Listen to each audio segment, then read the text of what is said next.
सुनो, डरने घबराने का नाम मजलिस इत्तेहादुल मुस्लिमीन नहीं है। डरते नहीं किसी के बाप से भी हम लोग। ना काम बनता हाल में जाए गुजरात की जनता। ये है इनका मेन मुद्दा। जितना अधिकार नरेंद्र मोदी को दिया है चुनाव लड़ने का, जितना अधिकार राहुल गांधी को दिया है चुनाव लड़ने का, उतना ही अधिकार वारिस पठान को दिया है चुनाव लड़ने का और कौशिक आबेद परमार को दिया है चुनाव लड़ने का। अधिकार है हमारे संविधान में, डॉक्टर बाबा साहेब अम्बेडकर ने बनाया है। उस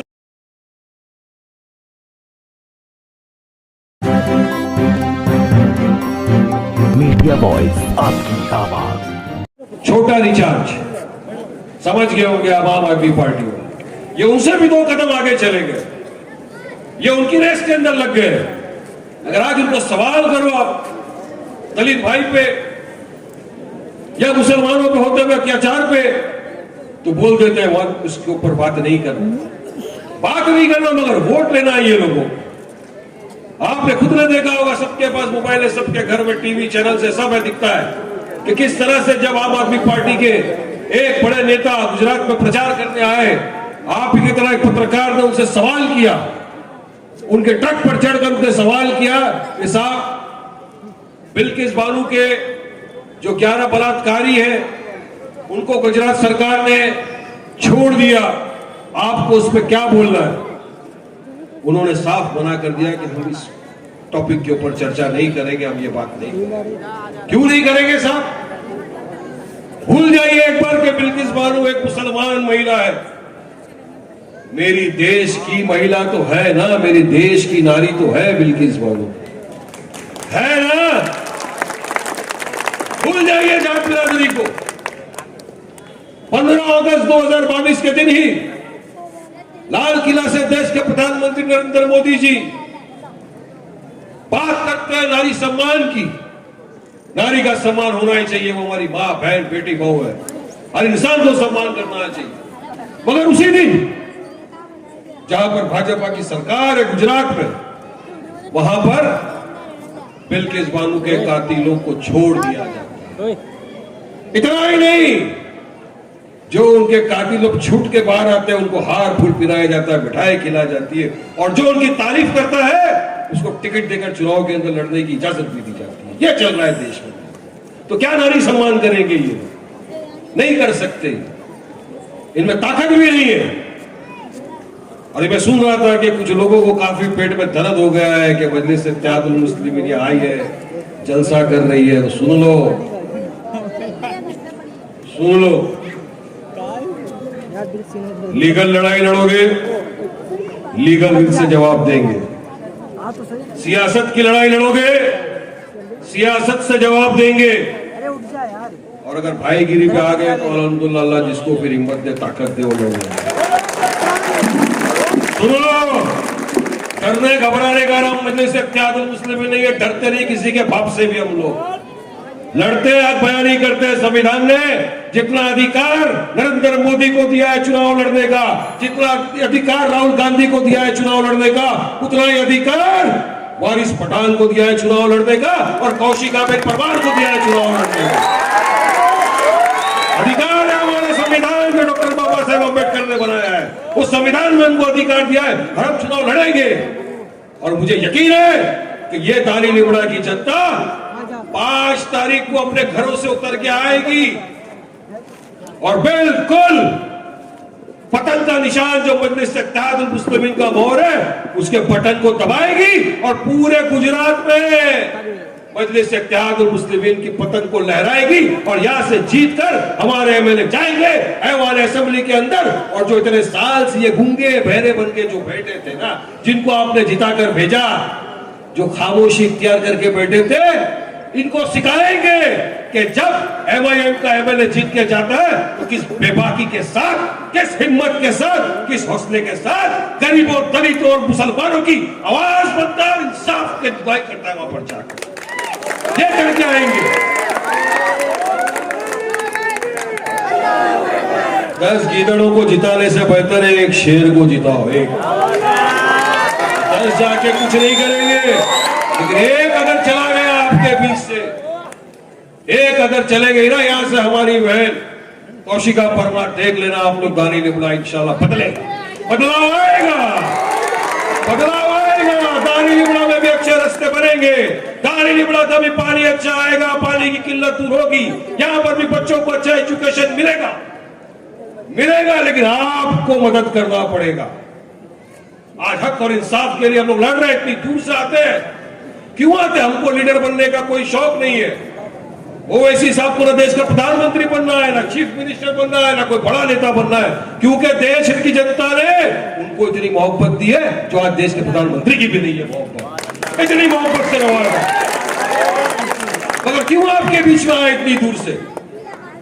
क्यों दानी लिबड़ा साहब ने हमारी बहन को टिकट दिया लड़ने के लिए? क्योंकि हम भी चाहते हैं कि दानी लिबड़ा के अंदर भी एक आवाज उठे, आपकी अपनी बहन एक नेता बने, एक लीडर बने, जो आपके मसलों से, आपके दुख दर्द से वाकिफ है, और जिसके सीने में यह लगता है कि यार मैं जीतूं, मैं जाऊं ऐवान असेंबली में, मैं जाऊं विधानसभा में और मेरी दानी लिबड़ा की आवाम के लिए आवाज उठाओ, उनके लिए हक और इंसाफ की बात करूं, उनको न्याय मिले, ऐसा काम करूं, ये अरमान है हमारा। अगर आपकी साथ के बिना कुछ नहीं हो सकता, अगर आप डर के घबरा गए तो कुछ नहीं होगा। अरे डरने का क्या है, एक दिन तो सबको जाना है, मौत से किसकी रिश्तेदारी है, आज उनकी तो कल अपनी बारी है। डरने घबराने का है, वोट डालो। और जो आए ना सियासतदान आपके बीच में आएंगे ना, अभी कटोरा ले लेके भिखारे, भाई हमने ये किया, पूछो क्या किया, क्यों किया, कहां थे इतने सालों से, ब्रेक में बैठ जाओ, कमेटी की रिपोर्ट उनके सामने बताओ, क्यों आज हमारा दलित भाई पिछड़ा हुआ है, क्यों आज मुसलमान पिछड़ा हुआ है, क्यों दानी लिबड़ा के अंदर कोई विकास का काम नहीं हुआ, सवाल करो उनको।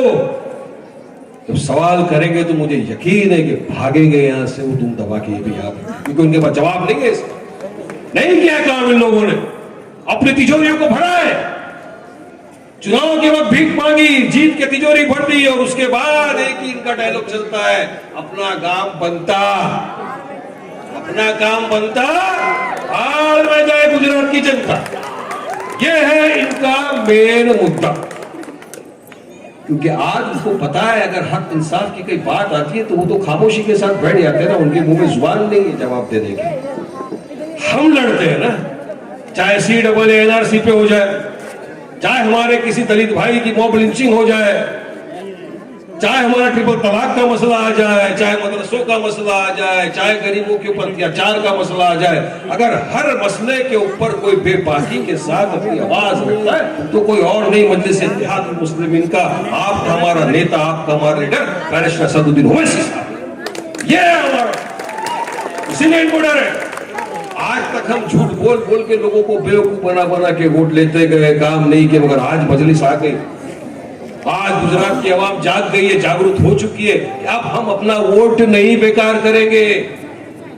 आपका एक एक कीमती वोट आपके आने वाले बच्चों के मुस्तकबिल को संवार सकता है। मेरे दोस्तों, बुजुर्गों, भाइयों, याद रखो इस बात को। इतने साल आप देते गए, सबको आपने दे दिया, 30 साल कांग्रेस को दे दिया, 27 साल बीजेपी को दे दिया, एक मर्तबा मजलिस इत्तेहाद मुस्लिमीन को वोट देकर देखो, 5 साल के अंदर इंशाअल्लाह पूरा गुजरात के अंदर अगर बदलाव नहीं आया तो वारिस पठान आपके बीच में नहीं आएगा। उसके बाद में याद रखना इस बात को, हक से बोल रहा हूं, क्योंकि हमको पता है हम क्या काम कर सकते हैं। काम करने में मानते हैं हम लोग, काम करने में विश्वास रखते हैं, इनसे उम्मीद मत रखो। अरे ये तो आज की तारीख में इस तरह से देश का विभाजन कर दिया है भारतीय जनता पार्टी जब से सत्ता में आई है। दिवाली हमारा, ईद तुम्हारा, अरे कहां से लेकर आ गए। मेरे देश का तो कोई मजहब, कोई रिलीजन ही नहीं है, हम तो सब त्योहार मिलजुल के मनाते हैं, हम तो सेकुलरिज्म प्लुरलिज्म की दुहाई देते हैं। सबके दिलों के अंदर बस नफरत पैदा कर दिए इन लोगों ने, इतनी नफरत।